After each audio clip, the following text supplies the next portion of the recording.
Today's reading comes from Matthew's Gospel, Matthew chapter 5, which is the beginning, of course, of the Sermon on the Mount. That huge body of teaching that Jesus gives to the crowd as he went up a hill, like Moses, to deliver the new law. So this follows the calling of the four fishermen.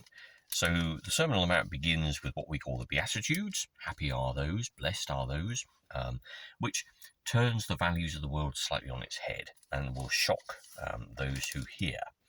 He then goes on to talk about the difference that the people who will become citizens of the kingdom of heaven will make to the world. How having God in their hearts will change them beyond recognition and enable them to be disciples for Jesus.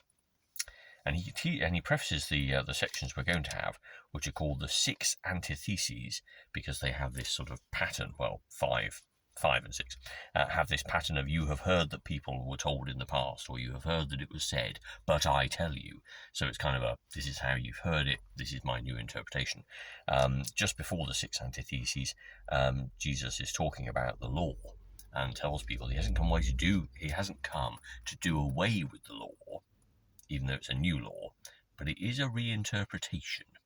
And I guess that's a subtle way, at least, of trying to make it easier for the hearers to say, well, you have heard a lot about this in the past, but now, of course, here is something new. So this is Matthew chapter 5 and verses 21 to 37. You have heard that people were told in the past, do not commit murder. Anyone who does will be brought to trial. But now I tell you, whoever is angry with his brother will be brought to trial. Whoever calls his brother, you good for nothing, will be brought before the council. And whoever calls his brother a worthless fool will be in danger of going to the fire of hell. So if you are about to offer your gift to God at the altar, and there you remember that your brother has something against you, leave your gift there in front of the altar. Go at once and make peace with your brother, and then come back and offer your gift to God. If someone brings a lawsuit against you and takes you to court, settle the dispute with him while there is time, before you get to court. Once you are there, he will hand you over to the judge, who will hand you over to the police, and you'll be put in jail. There you will stay, I tell you, until you pay the last penny of your fine. You've heard that it was said, do not commit adultery. But now I tell you, anyone who looks at a woman and wants to possess her is guilty of committing adultery with her in his heart. So if your right eye causes you to sin, take it out and throw it away. It's much better for you to lose a part of your body than to have your whole body thrown into hell. If your right hand causes you to sin, cut it off and throw it away. It is much better for you to lose one of your limbs than for your whole body to go to hell. It was also said, anyone who divorces his wife must give her a written notice of divorce. But now I tell you, if a man divorces his wife for any reason other than her unfaithfulness, then he is guilty of making her commit adultery if she marries again, and the man who marries her commits adultery also. You have also heard that people were told in the past, do not break your promise, but do what you have vowed to the Lord to do. But now I tell you, do not use any vow when you make a promise. Do not swear by heaven, for it is God's throne, nor by earth, for it is the resting place of his feet, nor by Jerusalem, for it is the city of the great king. Do not even swear by your head, because you cannot make a single hair white or black. Just say yes or no. Anything else you say comes from the evil one. Now, these sayings of Jesus, clearly they've been through lots of different people who've translated them and reinterpreted them, and I'm not, by saying that, suggesting that they're not authentic or real, but there is extra narrative here, and I also find a conversational approach if we take them at face value. Jesus goes off on tangents, doesn't he, to give illustrations of what he means, but essentially through all of these 4 of the 6 is the same common theme, that you may have had it explained to you that the way to be righteous and good and worthwhile in God's sight is to do this or to not do that. But basically, you aren't robots. And giving yourself a single rule or like a computer program giving you a single line of code and saying execute relentlessly, is not being alive. That's just part of a worthwhile existence, a foundational statement perhaps.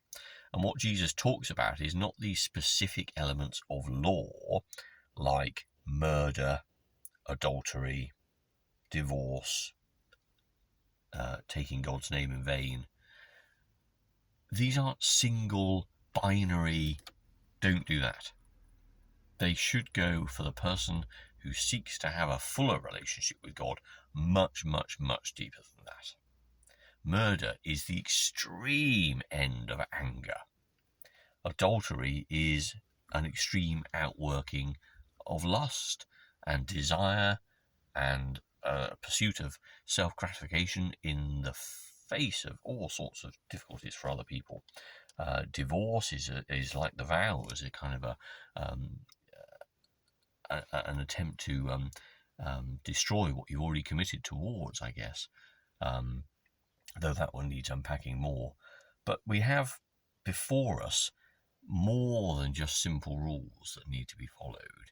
In every case, Jesus goes so much deeper to the very heart of the person concerned and demands from us the highest moral and ethical standards, and more than that, care and love for all people.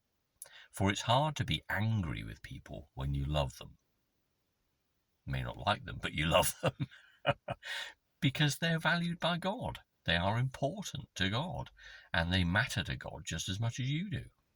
So love everyone makes anger difficult.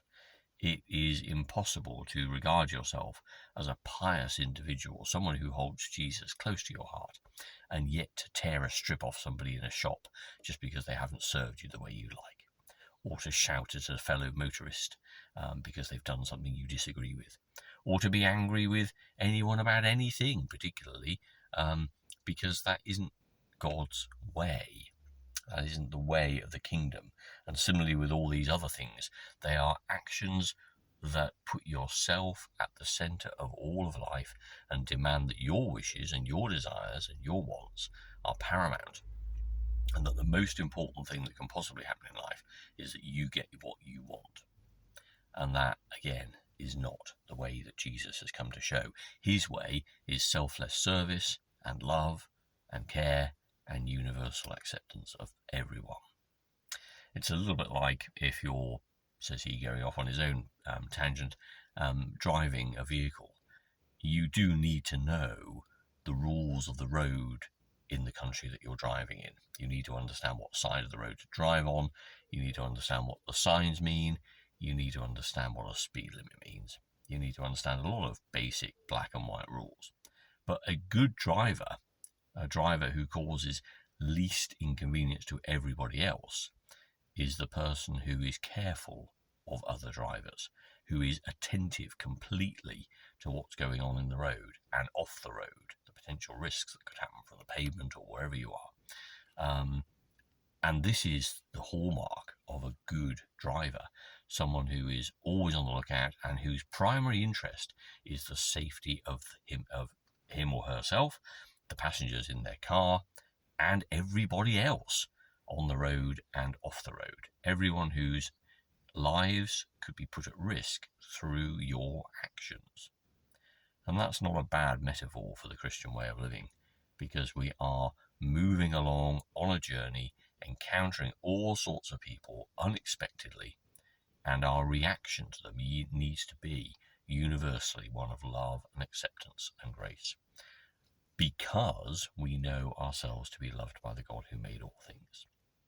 And that's basically what Jesus is saying here, that don't look to simple rules. Life isn't just black and white. Instead, look to a relationship with God and with all the other people who are God's children on this earth.